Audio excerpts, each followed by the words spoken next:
राजस्थान की भूमि वीर पुरुषोत्तमों के लिए जानी जाती है। इस पर कई वीरों ने जन्म लिया। महाराणा सांगा, महाराणा उदय सिंह और महाराणा प्रताप जैसे वीरों की भूमि कहलाता है।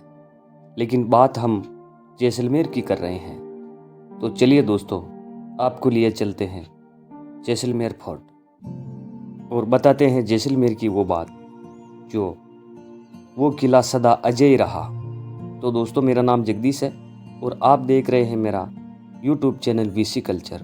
तो बने रहिए दोस्तों, इस वीडियो में बताएंगे आपको पूरी बात जो सत्य है।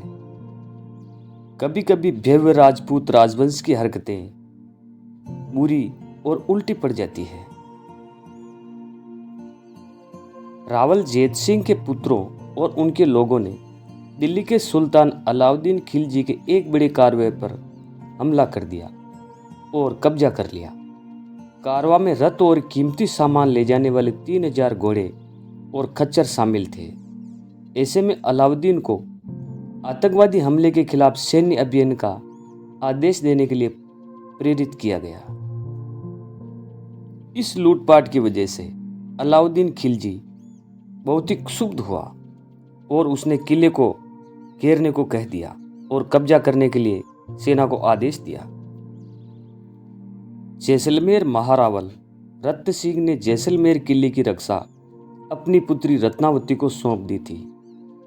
इसी दौरान दिल्ली में अलाउद्दीन खिलजी की सेना ने किले को चारों ओर से घेर लिया और उसका सेनापति मलिक काफूर, जो बहुत ही क्रूर था, किले के चारों ओर खिलजी की सेना ने डेरा डाल दिया। किंतु राजकुमारी रत्नावती इससे घबराई नहीं और सैनिक वेश में घोड़े पर बैठ गई। किले के बुर्जों और अन्य स्थानों पर घूम घूम कर सेना का संचालन करती रही। अंततः उसने सेनापति काफूर सहित करीब उसके 100 सैनिकों को बंधक बना लिया गया। सेनापति के पकड़े जाने पर खिलजी की सेना ने किले को चारों तरफ से घेर लिया। अब किले का भीतर का अन्न समाप्त होने लगा। राजपूत सैनिक उपवास करने लगे और भूख से तड़पने लगे। तो रत्नावती भूख से दुर्बल होकर पीली पड़ गई। किंतु ऐसे संकट में भी राजकुमारी रत्नावती द्वारा राजधर्म का पालन करते हुए अपने सैनिकों को रोज 1 मुट्ठी अनाज और मुगल बंदियों को 2 मुट्ठी अन्न रोज दिया करती थी। जब अलाउद्दीन को पता लगा कि जैसलमेर किले में सेनापति कैद है और किले को जीतने की आशा किसी तरह से उनको नहीं लग रही थी, तो उसने महारावल रत्न सिंह जी के पास अपनी एक संधि प्रस्ताव भेजा। राजकुमारी ने एक दिन देखा कि खिलजी की सेना अपने तंबू डेरे उखाड़ रही और जाने की तैयारी कर रही थी। तो उसके पिता अपने सैनिकों के साथ चले आ रहे थे। मलिक काफूर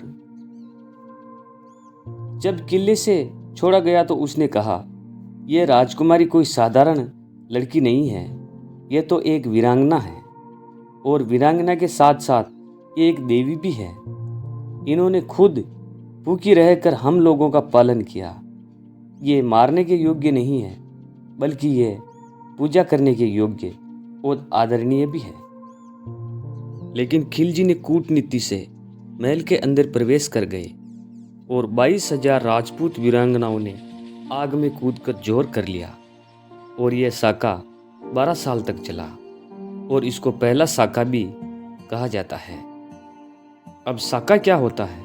साका राजस्थान की एक प्रसिद्ध प्रथा है जिसमें महिलाओं को जोहर की ज्वाला में कूदने का निश्चय करते देख पुरुष केसरिया वस्त्र धारण कर मरने मारने के निश्चय के साथ दुश्मन सेना पर टूट पड़ते हैं। इसको साका कहते हैं।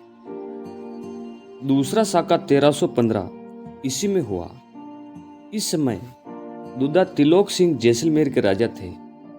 फिरोज तुगलक का हमला हुआ और साके की तैयारी हुई। क्षत्रियों ने जोहर किया और वीर सैनिक अंतिम सांस तक लड़ते रहे।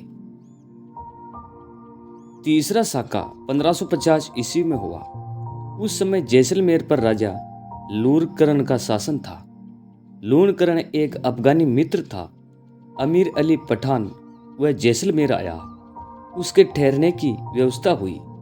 पठान को पता चला कि दुर्ग में कुछ सैनिक, एक सैनिक राजा व खुद उसकी रानियां हैं।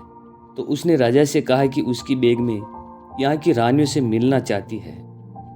राजा लूणकरण ने अपनी रानियों को डोली में बिठाकर अमीर अली पठान की बेगमों से मिलने के लिए भेज दिया। डोली में कुछ सैनिक भी गुप्त रूप से बैठे हुए थे, किंतु रास्ते में यह भेद खुल गया। रास्ते में जौहर की कोई संभावना न देख सैनिकों ने सभी स्त्रियों और रानियों को खुद ही अपनी तलवार से मार दिया। तो दोस्तों, ये था हमारा वीडियो। आपको अच्छा लगे तो इसे लाइक अवश्य करें